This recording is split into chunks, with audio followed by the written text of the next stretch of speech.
Hello everyone and welcome to Fat 50 and Running a Marathon, a channel dedicated to health, diet, fitness, and goal achievement. I'm your humble host Topher, and I hope you'll like this video, subscribe to the channel, and most importantly, I hope you'll share your thoughts, opinions, and relatable stories in the comments section. This is the Thick or Thin Thursday video for the 26th of September 2024. So, 2 weeks since the foot surgery, still wearing a boot on my foot. Next week I will actually see the podiatrist again. And I think that's on a Thursday. Anyway, I'm not entirely certain, but I should hopefully have some new news on the next video, or maybe I won't. It's like I said, if it's on Thursday, I don't know how that'll work. But anyway, Thursday or sometime next week, I see the podiatrist. Hopefully, I'll get the pins coming out of my feet so that I can walk around without band-aids covering them. And so that's where we are with the whole surgery and foot prognostications and what have you. This past week I read the book Who Owns the Ice House by Clifton Taulbert. It's a good book to read if you're, I would recommend it to the under 25 crowd. If you're trying to figure out what exactly to do in business, where to go, how to run your life, and how business relates specifically to your personal life, I think it would be a good book to read. It's a little disjointed. He goes back and forth from the present to the past, to the present to the past. It's a very good read if you need to learn more about the Jim Crow era and the way people were treated during that time, particularly in the Delta. Most of the action takes place because it is about his past at the ice house, which was in rural Mississippi in the 1950s. But the book is about Clifton Taulbert, the author. His uncle Cleve owned the ice house, and he was a well-respected man among the community.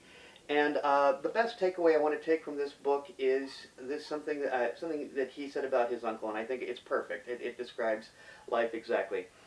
He couldn't control what others thought of him, but he was in control of what they observed of him. And I think that's true for any of us. You know, I feel that's true for any of us.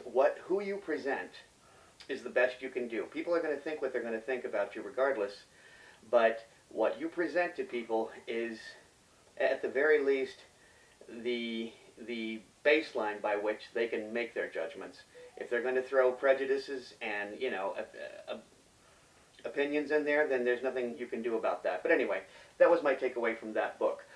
Have almost finished the book Kiss the Ground. It's by Josh Tickell, Tickell, and I'll have a link to. I'll put the information about the books in the body of the description of this video. But Kiss the Ground is about soil and the conservation of it and how to improve it. And it's a really, really good book. It's a difficult read. I'm not going to claim that I understand everything about it. But if, like me, you are interested in gardening, and in particular layered gardening, I would highly, highly recommend it to you. If you're interested in composting like I am, I would highly recommend it to you. This past week, I also watched episode 2 of the Playbook, Coach's Guide to Life, Coach's Rules for Life, excuse me.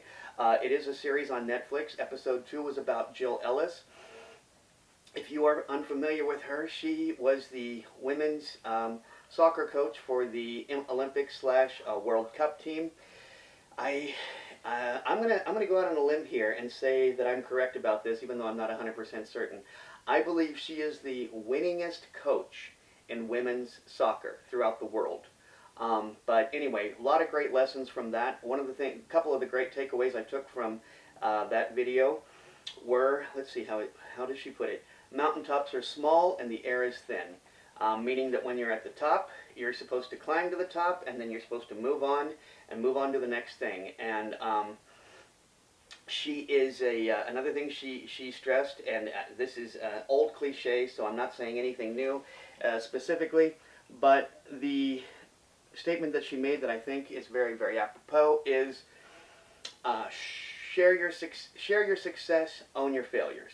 And she's very much in mind when the women's team lost against the Swedes in World Cup and then did not go to the quarterfinals, which is something that the women's American team had never done before. They'd always gone to the quarterfinals. But this one year they lost. What did that coach do when practice started again? She put them up against the toughest teams out there. Okay? So that, to me, that's a coach. That's smart. That's somebody who says, wow, we did poorly, we got to get better. The only way to get better is not to codify, but to tackle bigger challenges. And so anyway, great video. So far it's been a great series. I highly recommend checking out the Playbook on Netflix. Something I ventured to try this Saturday, and I'm just realizing as I'm telling you this story that I haven't done it since. So Saturday, I had a rare opportunity to be home alone, and I was hungry, so I made myself some lunch. Well, I sat my lunch down at the table, and I sat down at the table, and I had Alexa start playing some Andy Williams, and I ate slowly and methodically. I chewed each bite thoroughly. Now, I didn't chew it the 23 or 26 times that some of the nutritionists suggest you do, but I did chew each bite thoroughly. I set down my fork in between each and every bite and sat there and chewed. I did not turn on my phone. I did not have on the TV. I just sat and ate and listened to Andy Williams. And it took me 20 minutes to eat my lunch. The thing is, I don't have a baseline upon which really to measure that. So I know that has to be considerably longer than before. The amount of food that I had, I feel confident I could have finished in no more than 5 minutes. But anyway, by setting down the fork, by chewing thoroughly, and by not engaging in distracted eating, I feel like that was. I feel like I'm making progress towards trying to do that more frequently. Like I said, the funny thing is I did that on Saturday. It worked out great. And then I haven't done it since. So I got to get back to doing that. So let's get to the question. This week's question. So let me give us a little bit of preface behind this. I have been using this cane to get up and down the stairs. And I discovered very recently that I really don't need it to get up the stairs as much as I do down the stairs. So what I figured out is that